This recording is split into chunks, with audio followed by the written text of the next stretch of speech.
On October 21, 2025 at 9 a.m., over Belgorod, Russian officers gather inside a fortified command hub surrounded by layers of defense S-400 missile batteries, Pantsir S-1 systems, and more than 1,000 surveillance cameras.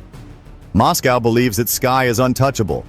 Across the border, deep inside a Ukrainian command bunker near Dnipro, a senior commander studies live images from the Ally Sentinel satellite.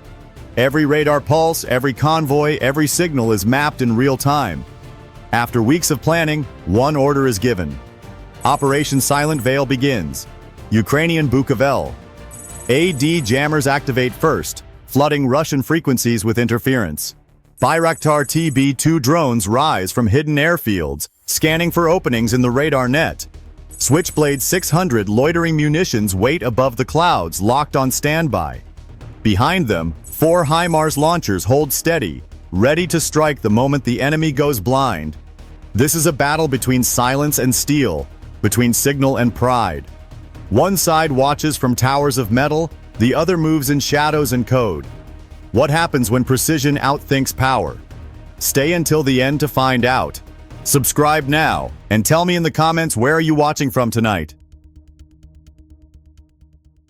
At 6:30 a.m., the city lay under a thin frost while intelligence lights in Kiev blinked red. On a feed that looked like a verdict, analysts watched Russia mass around a regional command hub with whispers of a long-range barrage that could put whole towns at risk. The figures were chilling. 4 HIMARS launchers identified, a ring of S-400 and Pantsir S-1 batteries, logistics convoys stretching more than 47 miles and scores of armored vehicles that could supply an offensive for weeks. Ukraine did not answer with fury. It answered with a cold ledger and tools the world already knew. The plan used 8 Bayraktar TB2s for eyes in the sky, a dozen Switchblade loitering munitions as surgical hammers, and containerized electronic warfare suites to dim the enemy ears.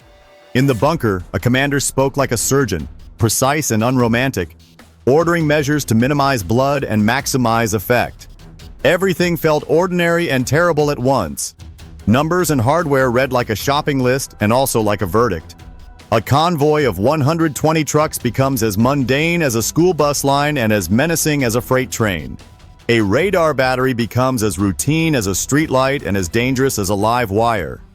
If your town flashed on that feed, what would you feel? Would you risk a strike to stop a larger strike? Or would you gamble on luck and wait?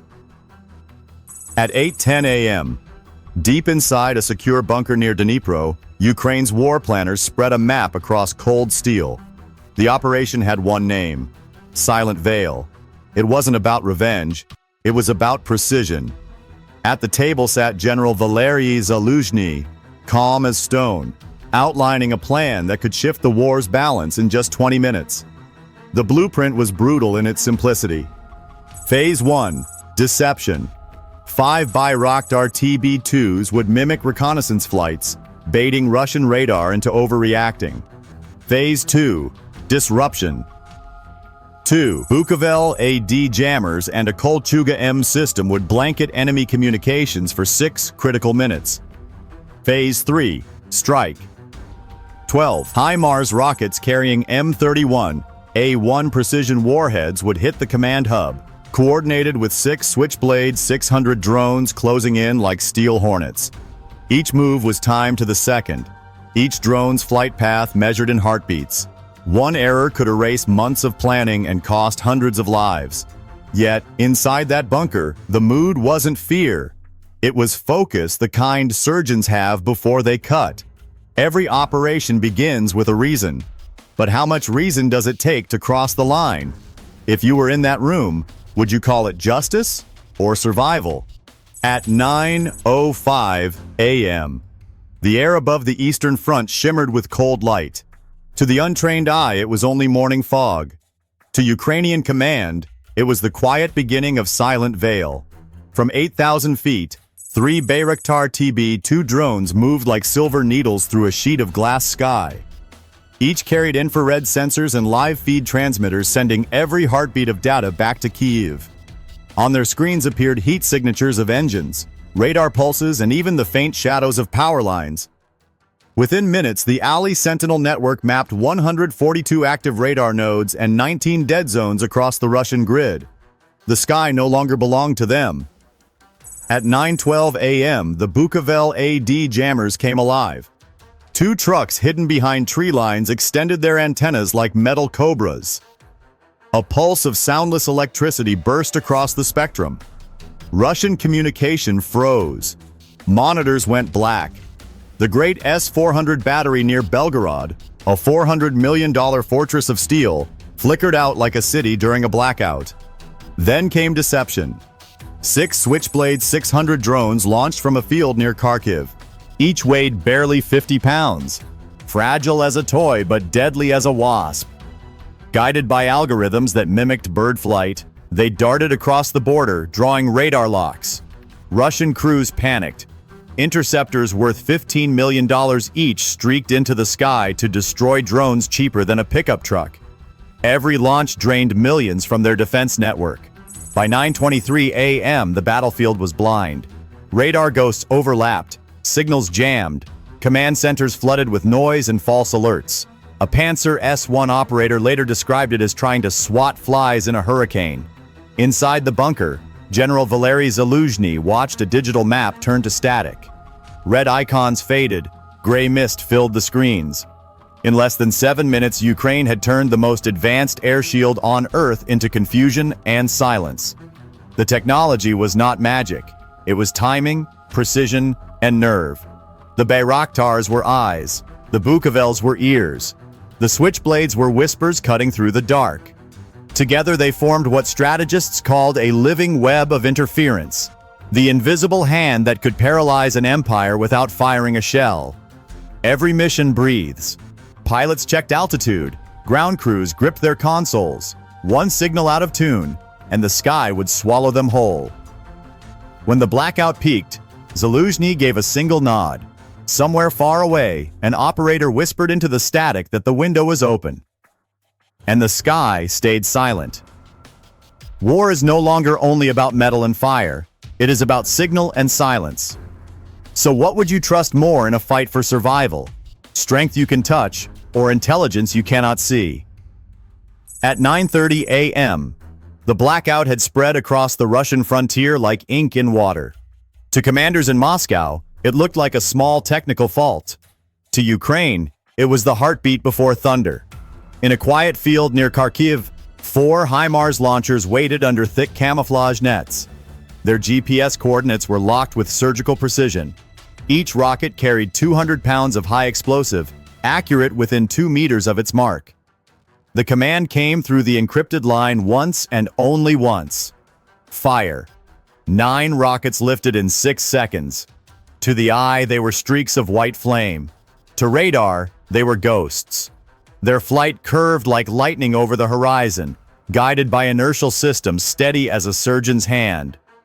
At 9:31 a.m., the first wave broke the sound barrier. At 9:32 a.m., Russian sensors sounded alarms, but the damage had already begun. The S-400 batteries, still blinded by Bukovel interference, scanned an empty sky. Above the clouds, Bayraktar TB-2 drones floated at 8,000 feet, their cameras locked on a single target.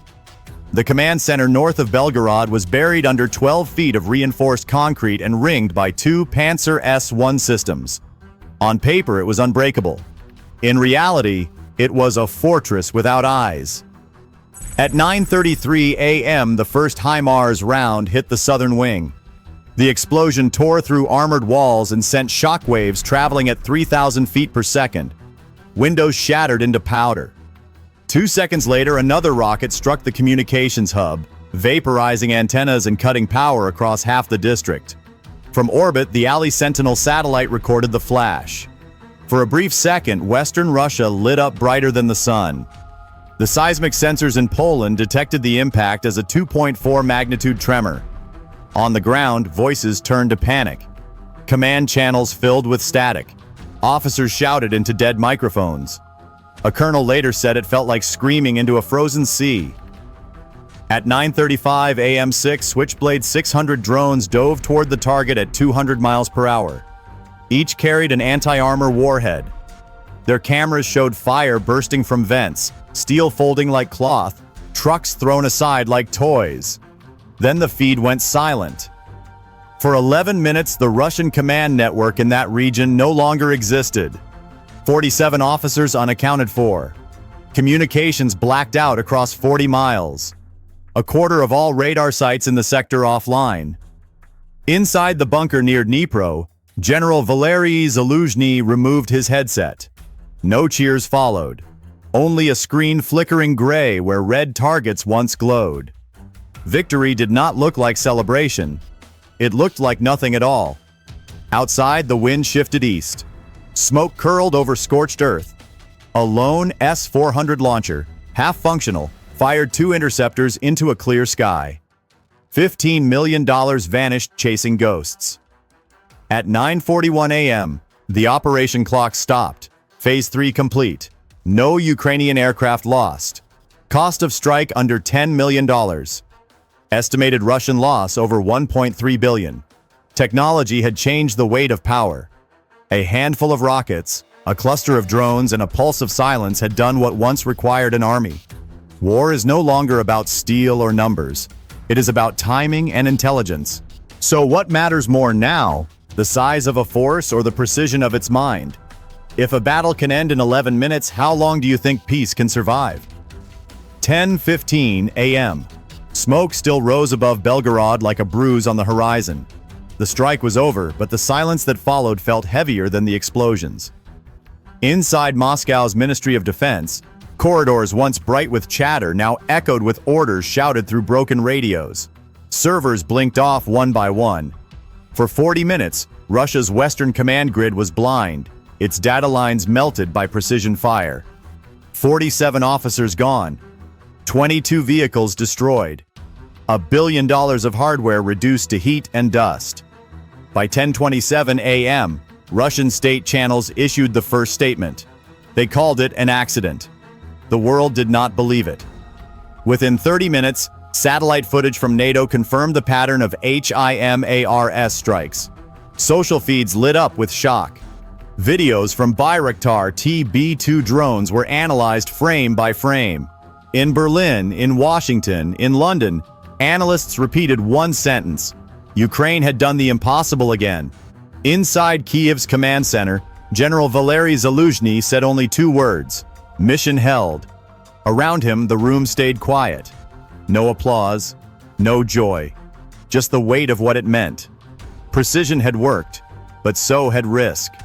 One wrong coordinate, and civilians would have paid the price. Outside the bunker, journalists waited for a statement that never came.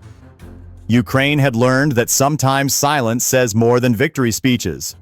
The operations data showed that a strike lasting less than 12 minutes had reduced enemy capacity by 30% across an entire front. For every dollar Ukraine spent, Russia lost 130. Numbers cold as math, but behind each line was a human breath. That night, international markets trembled, oil spiked, borders tightened. The world realized that war no longer needs armies of thousands. It needs intelligence, code, and timing measured in seconds. A single launcher, a drone in the right hands, could redraw history. In the early hours, Moscow lit its monuments brighter, as if light could hide the crack in its armor. But no amount of glare could erase the shadow left by those 11 minutes. So tell me, when power hides behind walls of steel, does truth still find a way through the cracks? And if silence can win a war, what does that say about the world we live in now? War has always been measured in explosions, territory, and flags raised over ruins. But this story, this moment, reminds us that the true battlefield is not only the ground beneath our feet, it is also the mind that dares to think beyond fear. What happened today was not just about HIMARS rockets or Bayraktar drones. It was about precision, patience, and the quiet courage to act before it is too late. Technology may have carried the strike, but conviction gave it purpose. Every number in this story hides a human truth. Behind every drone pilot, there is someone who has not seen their family in months.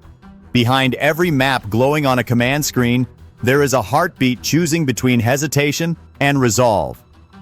War reduces everything to data, but people are never data. That is the lesson hidden in the silence that followed this operation. For those watching, the message is not about taking sides. It is about understanding that strength without wisdom is nothing, and power without restraint leads to ashes. The future of conflict may be built on algorithms, but the future of peace still depends on empathy and understanding. If you found meaning in this story, remember to subscribe and stay with us as we explore the hidden side of modern warfare and human resilience. And tell me in the comments, where are you watching from tonight?